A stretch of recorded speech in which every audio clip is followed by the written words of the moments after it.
আসসালামু আলাইকুম বন্ধুরা, তোমরা সবাই কেমন আছো? আশা করি খুব খুব ভালো আছো। আমিও ভালো আছি, সুস্থ আছি, আলহামদুলিল্লাহ। আবারও চলে এসেছি আমি দুষ্টু মিষ্টি আমার লাইফস্টাইল ভিডিও তোমাদের সঙ্গে শেয়ার করতে। সকলকে জানাই আরও একটি নতুন ভিডিওতে স্বাগত। তবে আজকে আমি আমার লাইফস্টাইল নয়, আজকে তোমাদের শেয়ার করব ভূতনি গ্রামের লাইফস্টাইল। ভূতনি গ্রাম নয়, ওটা ভূতনি দ্বীপ হবে। ভূতনি দ্বীপের লাইফস্টাইল, জীবনযাপন সব সম্পর্কে তোমাদের কাছে তুলে ধরবো। ভিডিওটি স্কিপ না করে পুরো দেখার চেষ্টা করো। আশা করছি তোমাদের কাছে আজকের ভিডিওটা খুব খুব ভালো লাগবে।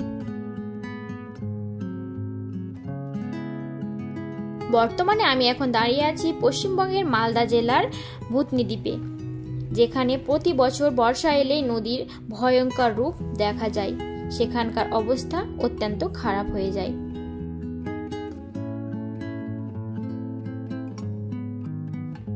এবছর 2025-এর পরিস্থিতি আরেক ধাপ এগিয়ে আছে খারাপের দিকে।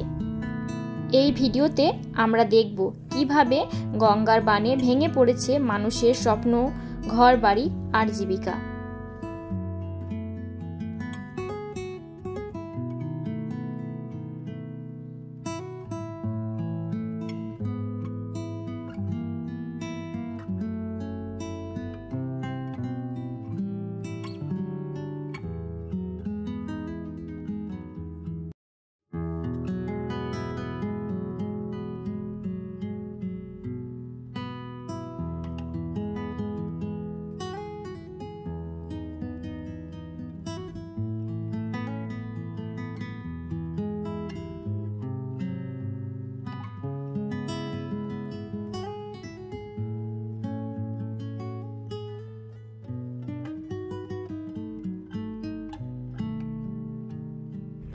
মালদার মানিকচক ও ভূতনি এই দুই এলাকাকে প্রতিবারই গঙ্গার বাঁধ ভাঙা স্রোত বিপর্যয় করে তোলে।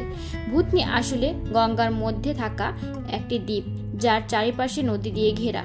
এবছর বিহার ও ঝাড়খণ্ডে অতিরিক্ত বৃষ্টি হওয়ার কারণে গঙ্গার জল আরও বিপজ্জনকভাবে বেড়ে গেছে। ফলে মানিকচকের একাধিক পঞ্চায়েতে প্লাবিত হয়েছে, বহু মানুষ গৃহহীন।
এই মুহূর্তে দাঁড়িয়ে আছি আমরা মানিকচকের ধনকলি গ্রামে।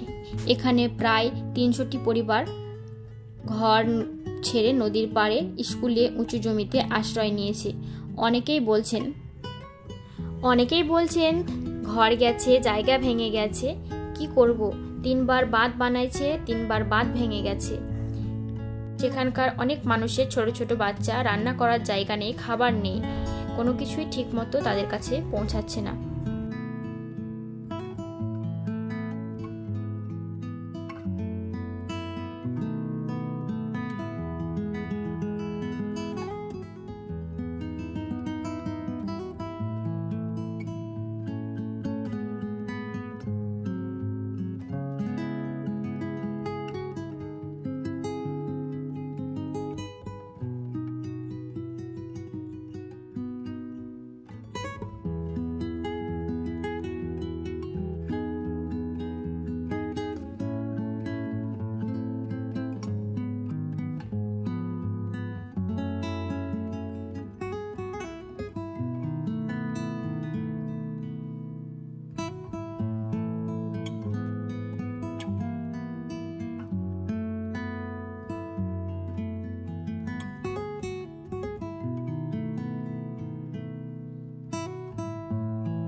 মানিকচকের ভাঙন এখন শুধু মানুষের ঘর বাড়ি নয়, স্কুল, রাস্তাঘাট, কৃষি জমিকেও গ্রাস করেছে।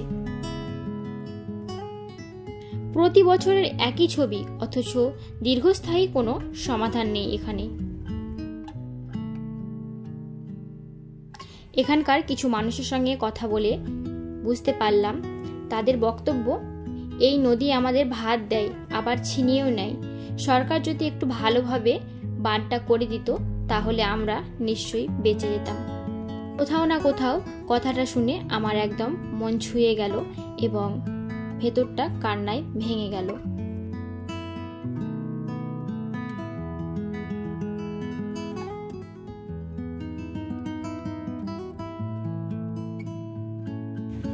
তবে বিশেষজ্ঞরা বলেছে, এখানে প্রয়োজনে বিজ্ঞানসম্মত বাঁধ নির্মাণ ও নদী খনন ও স্যাটেলাইট মনিটরিং কেবলমাত্র টান দিলে সমস্যা মেটে না।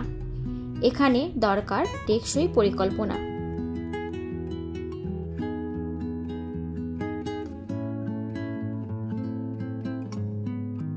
এখানে জলের গতি, জলের ধার দেখে বুঝতে পারছেন এখানকার অবস্থা কতটা ভয়াবহ।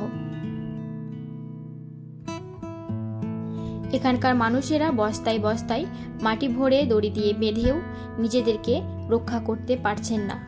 নদীর বেগ, নদীর জল এতটাই ভয়াবহ যে সবকিছু বয়ে নিয়ে চলে যাচ্ছে।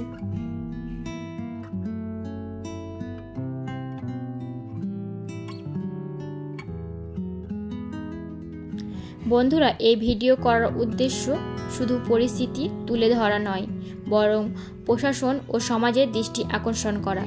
যদি আপনাদের কোনো পরামর্শ থাকে অথবা সাহায্য করতে চান, তাহলে ভিডিওটি শেয়ার করুন এবং নিচে কমেন্ট করে আপনাদের মতামত জানাবেন।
এটি হচ্ছে পাঞ্চনন্দপুর পাগলাঘাট।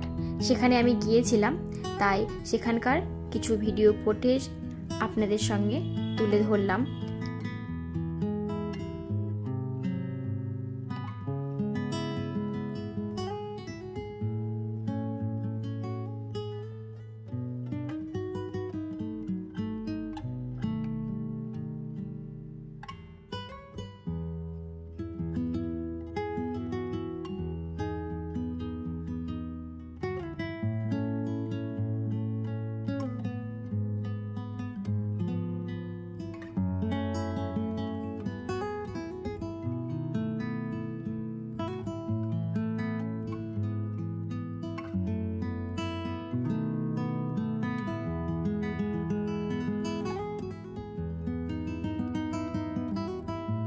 আমার এই ভিডিওটা যদি ভালো লাগে তাহলে অবশ্যই একটি লাইক দিয়ে দেবেন এবং বেশি বেশি করে শেয়ার করে সেখানকার মানুষজনকে সাহায্য করার চেষ্টা করবেন।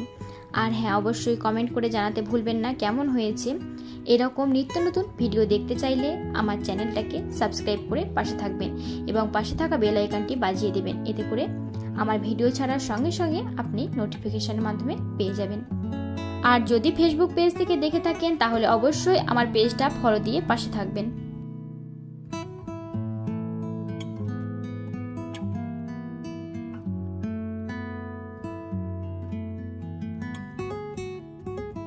আর এই ভিডিওর কোথাও কোনো অংশে কোনো ভুল ত্রুটি হয়ে থাকে এবং আমার বলার ভাষার মাধ্যমে কোনো ভুল ত্রুটি হয়ে থাকে তাহলে সকলে ক্ষমা সুন্দর দৃষ্টিতে দেখবেন।